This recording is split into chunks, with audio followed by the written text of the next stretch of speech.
और आप अज्यूम कर रहे हैं कि मेरा बेस बहुत अच्छा रहा होगा, but for your kind information I got failed in my 12th class sir. तो मैं दिन में जॉब करता था, थोड़ा रात में पढ़ता था, थोड़ा अर्ली मॉर्निंग उठ के पढ़ता था। हम्म, हम्म, पहला है एक अच्छा मॉक चूज करो, दूसरा एक अच्छी स्ट्रेटेजी चूज करो, और तीसरा एक अच्छा दोस्त चूज करो। मेरी So hi everyone, welcome to the Practice Mock channel again. बहुत टाइम के बाद हम एक इंटरव्यू कर रहे हैं, इट्स अ स्पेशल इंटरव्यू। हमारे साथ आज जुड़े हैं Saurabh Mishra. He is currently working as an SBI PO और आईबीपीएस पीओ भी उन्होंने क्रैक किया है। तो बहुत ही इंटरेस्टिंग इंटरव्यू होने वाला है, तो आप जरूर एंड तक देखना। तो हाय सौरभ, एक बार थोड़ा सा ब्रीफ में बताओगे लोगों को अपनी जर्नी के बारे में, कब से क्या शुरू किया और अभी कैसा चल रहा है? तो सर प्रिपरेशन मैंने 5-6 महीने पहले स्टार्ट की थी सर, जैसे 10th of May से। हम्म, एंड उस टाइम पे I was already in a job, hmm, तो everything is going smooth, but suddenly few differences create हो गए थे, हम्म, and that motivates me to change my job. And when it comes to change a job from a private sector to government sector, I think the bank is the only job which can give you chance to switch, like कि आप 3 से 4 महीने में switch कर सकते हैं। हम्म, बहुत बहुत फास्ट एग्जाम्स होते हैं बैंकिंग में, hmm, and from there I get into this banking examination, the rest is history sir. बिल्कुल बिल्कुल। तो सौरभ, आपने जब मतलब आपकी जो जर्नी है, ये फर्स्ट अटेम्प्ट में ही आपने सारे एग्जाम्स ऑलमोस्ट निकाल लिए या फिर आपको 2-3 बार ट्राई करना पड़ा? No sir, it's all first attempt में सर। मैंने 10th of May to be precise अपनी प्रिपरेशन स्टार्ट की थी, hmm, after that all in one flow sir. Great. तो मोस्टली ना लोगों की ऐसी जर्नीज नहीं रहती हैं, तो ऑब्वियसली मैं ना आपका थोड़ा बैकग्राउंड जानने में इंटरेस्टेड हूँ। क्योंकि अगर आप फर्स्ट अटेम्प्ट में एग्जाम्स निकाल रहे हो तो इसका मतलब आपका शायद पुराना कोई बेस रहा होगा, जिसकी वजह से आपको शायद हेल्प मिली होगी इन एग्जाम्स को क्रैक करने में। तो ऐसा कुछ है, एम आई राइट? पर आप अज्यूम कर रहे हैं कि मेरा बेस बहुत अच्छा रहा होगा, but for your kind information I got failed in my 12th class sir. अच्छा। नहीं, 12th क्लास में फेल होने से और उससे मतलब इन एग्जाम्स का वैसे उतना कोई लेना देना नहीं है। पर what I want hmm, sir, as far as concern my background, after getting failed in 12th class, hmm, दोबारा 12th दिया, एंड फिर मैंने इंजीनियरिंग की अपनी, BTech in textile engineering. Hmm, and after that I got selected campus placement and I was doing job. Hmm, the main reason why because मैं exam crack कर पाया is because of English sir. Okay, because English मेरी हमेशा से अच्छी थी, हम्म, and आप in exam का पैटर्न देखेंगे तो this exam contains around 30% of English section hmm, in pre examination. तो इट लाइक कि 30% मेरा ऑलरेडी कवर था, डे वन पे भी मेरा 30% कवर था, बिल्कुल, एंड इन एग्जाम पे कट ऑफ ही 50-60% जाते हैं ओनली। हम्म, तो I just have to focus more on 30%। बिल्कुल बिल्कुल।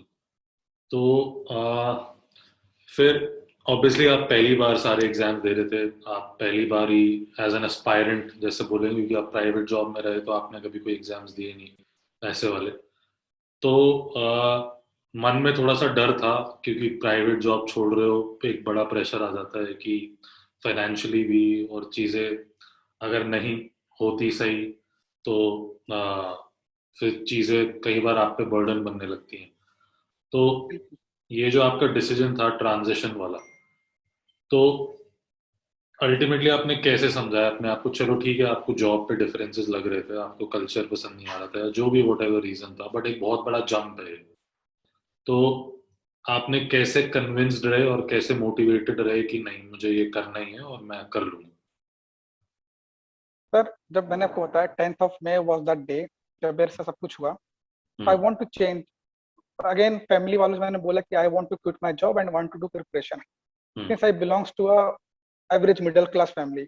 हम्म, तो पेरेंट्स ने मना किया कि नहीं ऐसा मत करो, कोविड चल रहा था सर उस टाइम पे, तो hmm, it will be a great risk for me. तो हम्म, मैंने डिसाइड किया कि अपने पेरेंट्स को भी इस कोविड के एरा में ज्यादा उनको लोड ना देकर मैंने हम्म, जॉब अपनी कंटिन्यू रखी, and then I started my preparation. It was difficult for me कि मैं 8 से 10 घंटे जॉब भी करूं, उसके बाद पढूं भी, हम्म, बट होता है ना सर कि मोटिवेशंस आपको, जब आपके हालात आपके मोटिवेशंस बन जाते हैं, हम्म, तो यू लाइक आप कुछ भी कर सकते हैं। तो मैं दिन में जॉब करता था, थोड़ा रात में पढ़ता था, थोड़ा अर्ली मॉर्निंग उठ के पढ़ता था। हम्म, तो all this drives my journey sir. बिल्कुल। तो आई थिंक बहुत लोग ऐसे होते हैं जो जॉब के साथ प्रिपेयर भी करते हैं इन एग्जाम्स के लिए। तो आपकी स्टोरी सुन के उनको मतलब हिम्मत मिलनी चाहिए, कॉन्फिडेंस आना चाहिए कि आप जॉब के साथ भी तैयारी कर सकते हो और एग्जाम आप निकाल सकते हो। तो डेफिनेटली सर। तो आपका टाइम मैनेजमेंट कैसा था? क्योंकि आपकी जो मोटिवेशन थी वो बहुत बड़ी थी, तो ऑब्वियसली उसने आपको पुश किया कि आप घर जाओ शाम को। क्योंकि जनरली क्या होता है कि आपके पास कोई बड़ी मोटिवेशन शायद नहीं होती, तो आप जॉब में सेटिस्फाई से हो जाते हो, सेटल से हो जाते हो कि चलो ठीक है, 30 हर महीने की 30 तारीख को पैसे क्रेडिट हो जाएंगे बैंक अकाउंट में, और जॉब चल रही है तो चल रही है, देखेंगे आगे क्या होगा। और उस चक्कर में आपको शायद पता है कि आपका गोल वो है, पर आप एफर्ट नहीं डाल पाते। तो एग्जैक्टली जो, सर। जो लोग इन चीजों से स्ट्रगल कर रहे हैं, आप उनको क्या बोलोगे कि यार क्या करना पड़ेगा ताकि चीजें ट्रैक पे आए? सर फॉर मी, जो लोग जॉब कर रहे हैं, if hmm, they are happy, तो उनके लिए वीडियो है ही नहीं। बिल्कुल। वो लोग वो स्ट्रगल कर रहे हैं कि नहीं मुझे जॉब चेंज करनी है, मुझे सिक्योर जॉब चाहिए, तो हम्म, उनके लिए covid is the best example. Hmm, if you don't want to get like आप अगला कोविड ना सफर करें, बिकॉज कोविड में प्राइवेट कंपनीज कैसे अप्स एंड डाउन्स देखे वो वही जानते हैं बेचारे। तो हम्म, अगर आप अपने आप को नेक्स्ट कोविड जैसे किसी भी सिचुएशन के लिए प्रिपेयर रहना चाहते हैं, तो आई हम्म, थिंक इट्स टाइम ब्रो कि आप कर सकते हैं। ऐसा नहीं है कि मैं बहुत ब्रिलियंट नहीं हूँ, जैसे मैंने बताया कि मैं 12th क्लास में एक बार फेल हो चुका हूँ। इट हम्म, डजेंट मीन कि मैं बहुत ब्रिलियंट तो बिल्कुल नहीं हूँ। हम्म, इफ अगर मैं कर सकता हूँ बॉस, तो कोई भी कर सकता है। बिल्कुल। It's all banking exams need only 3 to 4 hours of daily consistent preparation, hmm, because में सिलेबस ही नहीं उतना सर। बिल्कुल, बिल्कुल। तो जैसे आपने बोला daily 3 to 4 hours of consistent preparation, तो ये जो 3 से 4 घंटे होते थे, आपने पहले ही बोला कि इंग्लिश आपकी स्ट्रांग थी तो वहां पे आपको उतना फोकस नहीं करना पड़ा। तो फिर आपने अपना जो टाइम टेबल है वो कैसे बनाया कि मैं इन चीज़ों पे ज़्यादा फोकस करूंगा और इन चीज़ों पे मैं ध्यान दूंगा? तो वो प्रोसेस कैसा था आपका? सर इंग्लिश मेरी स्ट्रांग थी, सर बताया मैंने आपको। हम्म, मैंने ऐसे प्रैक्टिस मॉक्स में आपके फ्री बहुत सारे मॉक टेस्ट रहते थे। हम्म, मैंने अपने इंग्लिश के मॉक्स दिए, उसमें मेरे 20 से 22 नंबर आ जाते थे हर बार। हम्म, फिर मुझे समझ में आ गया कि 20 से 22 नंबर लाना इंग्लिश में मेरे लिए ईजी है, लेकिन हम्म, अगर मैं इसको 30 में कन्वर्ट करने जाऊंगा तो बहुत टफ है, बिकॉज मुझे सब कुछ पढ़ना पड़ेगा। हम्म, फिर मैंने अपने आप को दिलासा दे लिया कि मेरे को खाली 20 से 22 नंबर इंग्लिश में चाहिए, और मैंने इंग्लिश पुट कर दिया, बिकॉज 20 से 22 डिसेंट नंबर होता है। हम्म, फिर मैथ और रीजनिंग मुझे करनी थी। हम्म, मैथ और रीजनिंग का की है खाली प्रैक्टिस, हम्म, इमेंस इमेंस प्रैक्टिस। और हम्म, उसके लिए आप कोई भी टेस्ट मॉक लीजिए, कोई भी वो मॉक टेस्ट ले लीजिए, सारे अच्छे होते हैं। लाइक मैंने प्रैक्टिस मॉक में बहुत सारे आपके मॉक टेस्ट हैं जो फ्री में भी रहते हैं, पेड हम्म, भी हैं आपके बहुत सारे, हम्म, मैं उसमें लगाता था। एंड उसमें मैंने कभी ये नहीं देखा कि पता नहीं मार्केट में ऐसा या परसेप्शन लोगों ने बना दिया है कि प्री लेवल का पजल होता है, ये मेंस लेवल का होता है, या एसबीआई लेवल का है, या आईबीपीएस लेवल का है। हम्म, क्वेश्चन कभी कोई डिफरेंशिएट नहीं करते। हम डिफरेंशिएट करते हैं कि आईबीपीएस लेवल का, एसबीआई लेवल का। हम्म, क्वेश्चन कभी डिफरेंशिएट नहीं करता। वो हम्म, तो इजी वाला कहीं भी आ सकता है। तो मैंने आंख बंद करके जो मुझे मिलता रहता था प्रैक्टिस करता था, स्पेशली मैथ और रीजनिंग में। हम्म, मेरा ऐसा मानना था कि जो अर्ली मॉर्निंग में ना आपका माइंड बहुत फ्रेश होता है, हम्म, तो एक it's kind of fresh memory, तो आप उसमें कुछ भी लोड कर सकते हैं अर्ली इन द मॉर्निंग। हम्म, आपको जितनी मेमोरी अपनी डाउनलोड करनी है आप उसमें डाउनलोड करके स्टोर कर सकते हैं। तो हम्म, अर्ली इन द मॉर्निंग जब मुझे कॉन्सेप्ट पढ़ने होते थे, लाइक मैथ के कुछ कॉन्सेप्ट पढ़ने होते थे, रीजनिंग के सिलॉक्स वगैरह पढ़ने होते थे, तो अर्ली मॉर्निंग में करता था। हम्म, जो थोड़ा बहुत रात में समय होता था, जैसे जाके थक जाता था थोड़ा बहुत, उस टाइम मेरे को सिर्फ प्रैक्टिस करनी होती थी। समझ गया। उसके अलावा जहां से मैं रहता था और जहां मेरी कंपनी थी सर, वो 1 घंटे का डिस्टेंस ट्रेवल करना पड़ता था मेरे को। हम्म, तो 9 घंटे की जॉब मेरी और 2 घंटे का ट्रेवल। हम्म, तो मुझे पता था कि मेरे पास टाइम नहीं है, तो जो 2 घंटे का ट्रेवल था, 1 घंटा अप एंड 1 घंटा डाउन, उस हम्म, पूरे 1 घंटे में मैं प्रैक्टिस करता था। बिल्कुल। और हो जाती है, स्पेशली मैं पजल की प्रैक्टिस करता था ड्यूरिंग माई ट्रेवल। तो जैसा उन्होंने बोला, आई थिंक सौरभ का जो बहुत अच्छा इसमें एक उन्होंने चीज करी कि जैसे स्मार्टली करा उन्होंने, कि उन्हें पता था इंग्लिश मेरा स्ट्रांग है, बट बहुत बच्चे चाहते हैं कि मैं हर सेक्शन में टॉप कर लूँ या फिर मेरा जो स्ट्रांग सेक्शन है उसमें फुल मार्क्स ले आऊं। तो वो उस चक्रव्यूह में नहीं फंसे थोड़ा सा कि मुझे टॉप करना है, क्योंकि एग्जाम टॉप करने के लिए नहीं होता है। ऐसे वाले एग्जाम्स की रैंक 1 लानी है या 100 लानी है, टॉप 100 में आना है, ऐसा नहीं होता। तो बहुत स्मार्टली उन्होंने डिसीजन लिया कि चलो इंग्लिश में मैं 22 नंबर 20 नंबर ला सकता हूँ, मैं वहां सिक्योर हो गया। जो जहाँ पे मेरे नंबर कम पड़ रहे हैं मैं उनको बढ़ाऊंगा। तो उन्होंने मैथ्स और रीजनिंग में वो इसका बैलेंस बनाया, और चीजें कर ली, क्योंकि किसी का भी कोई एक स्ट्रॉन्ग सेक्शन तो हो ही जाता है। तीनों नहीं है वो केस अलग हो सकता है किसी का, बट किसी की रीजनिंग अच्छी होती है, क्वांट अच्छी होती है, किसी की इंग्लिश बिल्कुल भी अच्छी नहीं होती है। तो आपको स्मार्टली थोड़ा सा चीजों का बैलेंस बनाना पड़ेगा। और जो उन्होंने बहुत अच्छी बात कही मॉक्स के रिगार्डिंग या क्विजेस के रिगार्डिंग, कि जो सामने आया उसमें ये जज नहीं किया ये इजी है, हार्ड है, मीडियम है, क्या इसका लेवल है।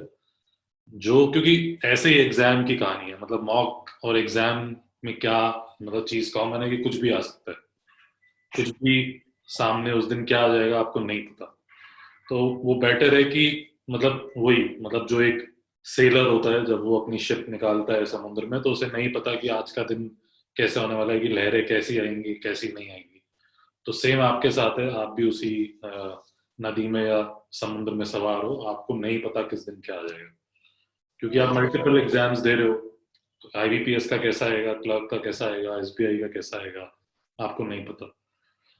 तो आई थिंक यही एक बेस्ट फुल प्रूफ प्लान होता है।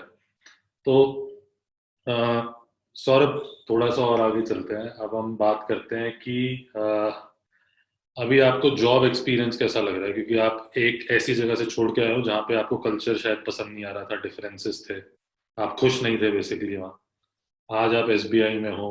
तो एसबीआई वैसे भी इंडिया का बैंक माना जाता है, मतलब बहुत सारे परसेप्शंस होते हैं, मिथ्स होते हैं एसबीआई को लेके। तो आपको कैसा लग रहा है अभी एसबीआई में काम करके? तो फॉर योर इन्फॉर्मेशन, मेरे को एसबीआई में सिलेक्शन हुआ है, बट मैंने अभी तक एसबीआई ज्वाइन नहीं किया है sir. Oh, I join SBI on 1 August. लेकिन ओके। जो मेरे बैच के जिनका सिलेक्शन हो चुका है, बिकॉज हर सिलेक्शन जैसे होता है आपके ग्रुप्स बन जाते हैं, बहुत सारे व्हाट्सएप ग्रुप्स समझ। Region wise. हाँ। तो मैं ग्रुप में देखता हूँ, हम्म, ग्रुप्स में काफी पॉजिटिव कमेंट्स आते हैं। ऐसा कुछ नहीं, सर मैं कोरा पे मैंने पढ़ा है कि बहुत प्रेशर होता है, बहुत प्रेशर होता है। हम्म, ग्रुप्स में तो लोग चिल मारते हैं। हम्म, लाइक मुझे अभी तक तो मैं ग्रुप्स में एक्टिव हूँ, तो मुझे कभी लगा नहीं कि काफी प्रेशर है। Hmm, and I hope the same for me also sir. Hmm, सही।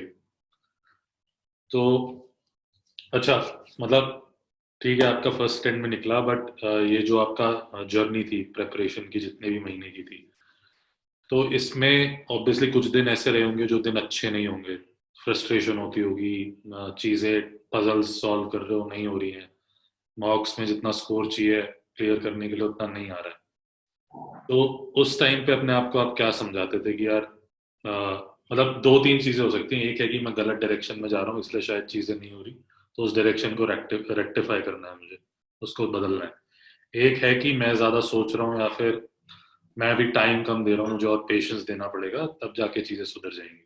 तो ऐसा कुछ हुआ आपके साथ?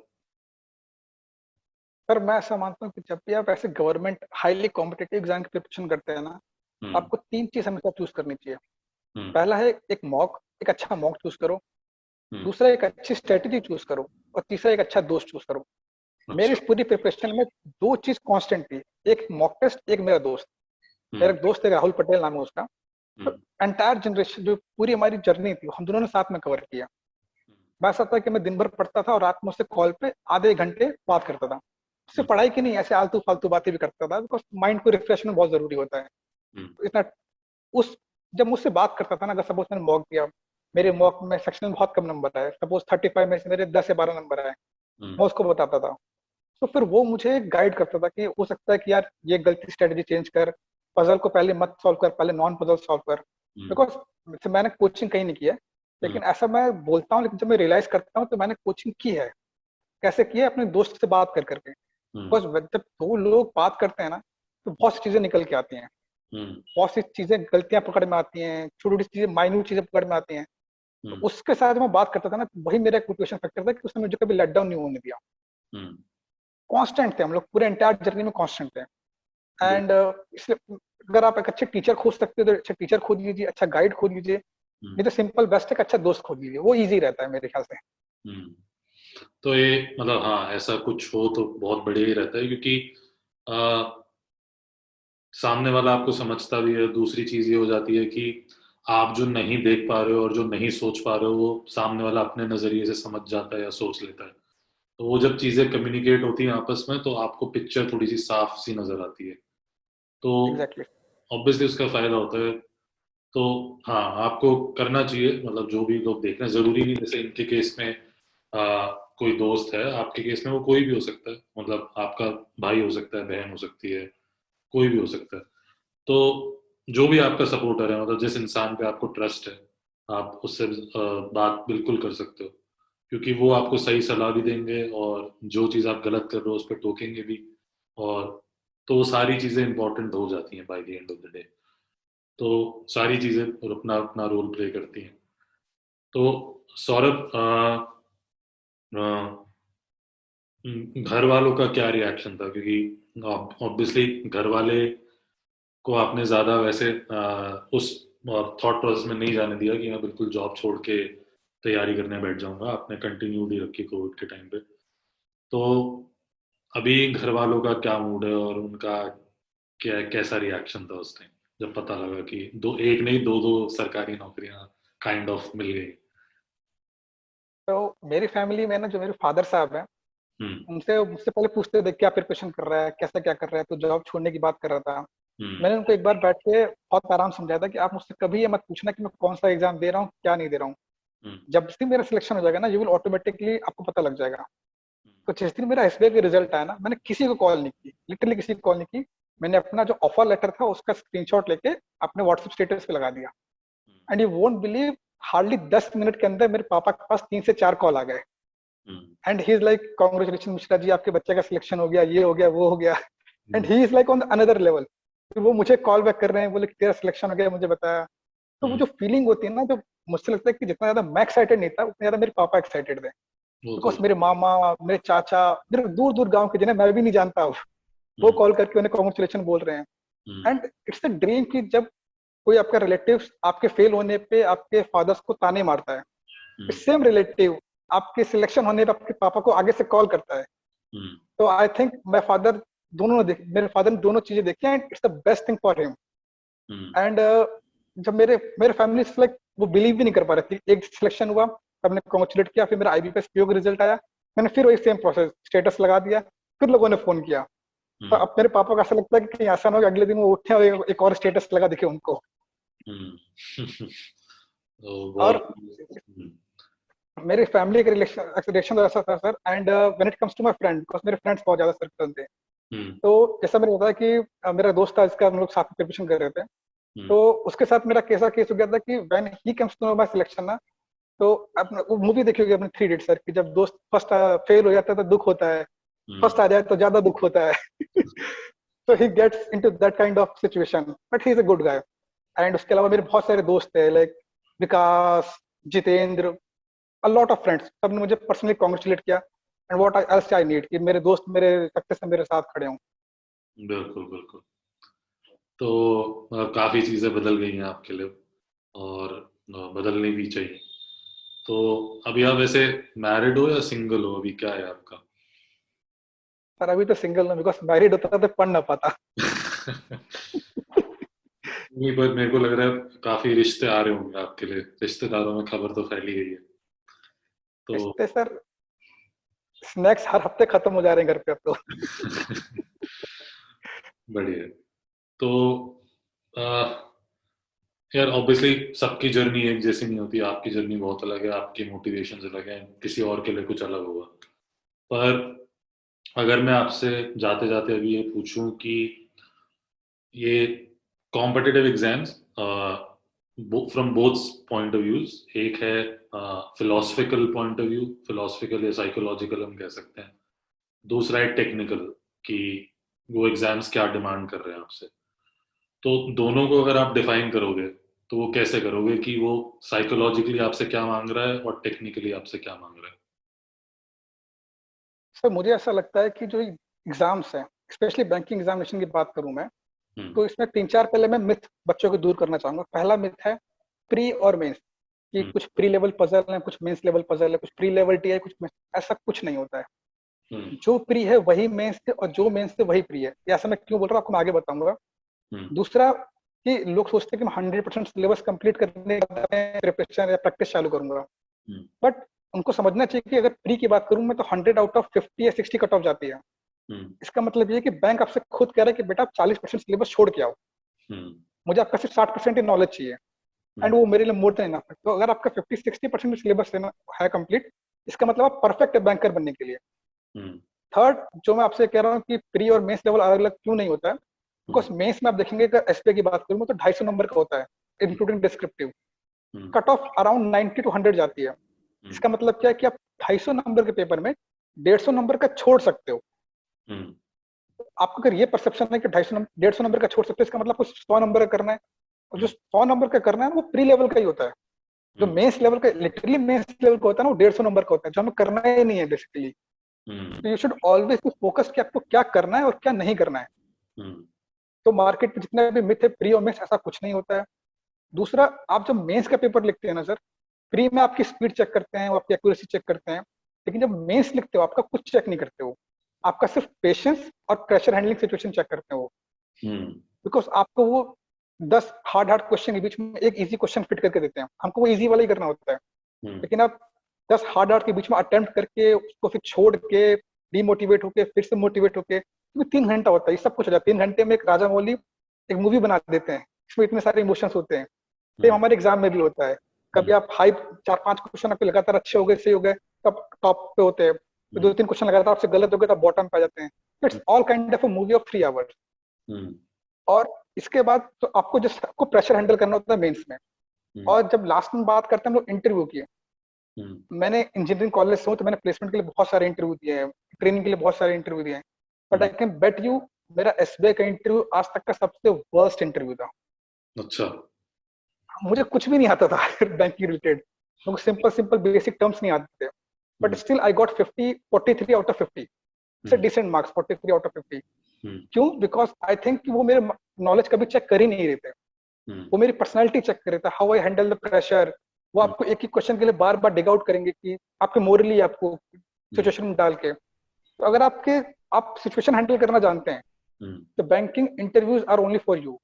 हम्म, बिकॉज 50-40 अबव आपको आराम से मिल जाएंगे, आपकी नॉलेज चेक नहीं कर रहे हो, किसी भी स्टेज पे आपकी नॉलेज नहीं चेक कर रहे हैं, ना ही वो प्री में, बिकॉज प्री में आपको लेवरेज दे रहे हैं 40% सिलेबस छोड़ने का। हम्म, मेंस में आपको कह रहे हैं 250 में से आप 150 नंबर का छोड़ दीजिए। हम्म, इंटरव्यू में मैंने खुद फेस किया है, मेरे को एक भी बैंकिंग टर्म नहीं आते थे ना, सिंपल सीआरआर एसएलआर नहीं आता था मेरे को, hmm, but still I get 43 because वो चेक ही कुछ और चीज कर रहे हैं और हम लोग प्रिपरेशन किसी और चीज की कर रहे हैं। हम्म, बिल्कुल। तो बहुत सारी, आई थिंक बहुत सारे पॉइंटर्स सौरभ ने दे दिए हैं और इसमें बहुत सारी चीजें सीखने वाली हैं कि आप खुद को पहचानो। मतलब जब वो एक एग्जाम, हाँ, 3 घंटे की मूवी की तरह है और वो 3 घंटे आपके सारे इमोशंस चेक करती है, तो आपको ओवर पावर नहीं होने देना है आपके इमोशंस को उस टाइम पे। अगर वो हुआ तो गड़बड़ होगी। तो इसीलिए मॉक्स और जो प्रैक्टिस आप करते हो, प्रैक्टिस ठीक है, ये प्रैक्टिस के टाइम पे आपके सर पे कोई प्रेशर नहीं होता, मॉक्स के टाइम पे थोड़ा सा प्रेशर आ जाता है, फिर एग्जाम ऑब्वियसली एक प्रेशर वाली चीज है।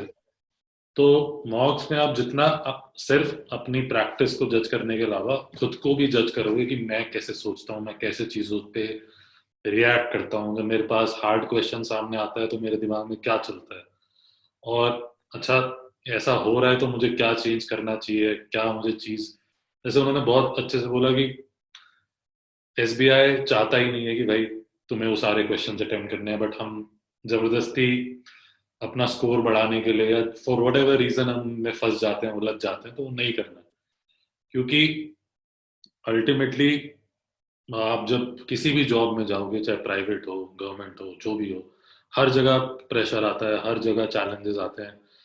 तो हर कोई, हर एम्प्लॉयर यही चाहेगा कि मेरे पास ऐसा एम्प्लॉय हो जो प्रेशर को झेलना जानता हो, उसकी लाइफ में कुछ भी चल रहा हो, कुछ भी चीजें चल रही हो, he will find a way through. तो एग्जाम में भी वही है, वो शायद एक मतलब मेज सी है, जो हम कहते हैं ना कि मेज है, कहीं रास्ते बंद होंगे, कहीं रास्ते खुले होंगे, तो आपको थोड़ा सा देखना पड़ेगा कि मुझे कौन से रास्ते चुनने हैं। तो आपको वो चीज आई थिंक अगर समझ में आ जाएगी, क्योंकि तैयारी तो सभी कर रहे हैं, मतलब ऐसा तो नहीं है कोई तैयारी नहीं कर रहा है। तो जब ये जो एक्स्ट्रा थोड़ी सी चीजें होती हैं, अगर आपने इन चीजों का सारा बैलेंस बना लिया, तो मुझे लगता है कि फिर बैंकिंग एग्जाम क्रैक करना उतना भी मुश्किल नहीं, फिर आप बिल्कुल कर बिल्कुल। सकते हो। और तो ये होता है, मतलब अगर आप सिर्फ बैंक एग्जाम नहीं, आप यूपीएससी वाले एग्जाम्स के लेवल में अगर आप कभी खान सर को सुनोगे, बहुत अच्छा वीडियो है उनका कि भाई एग्जामिनर चाहता ही नहीं है तू टॉप करे, एग्जामिनर ने जान पूछ के ऐसे क्वेश्चंस डाले हैं कि तू फंसे।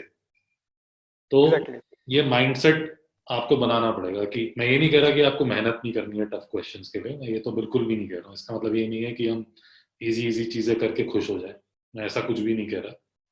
पर आपको गेम थोड़ी सी समझनी पड़ेगी कि सामने वाला क्या चाह रहा है। अगर आप वो समझ गए तो आपके लिए ही चीजें आसान हो जाएंगी। तो ये है। बिल्कुल सर। तो Saurabh, thank you very much, आपने टाइम निकाला आज हमारे लिए।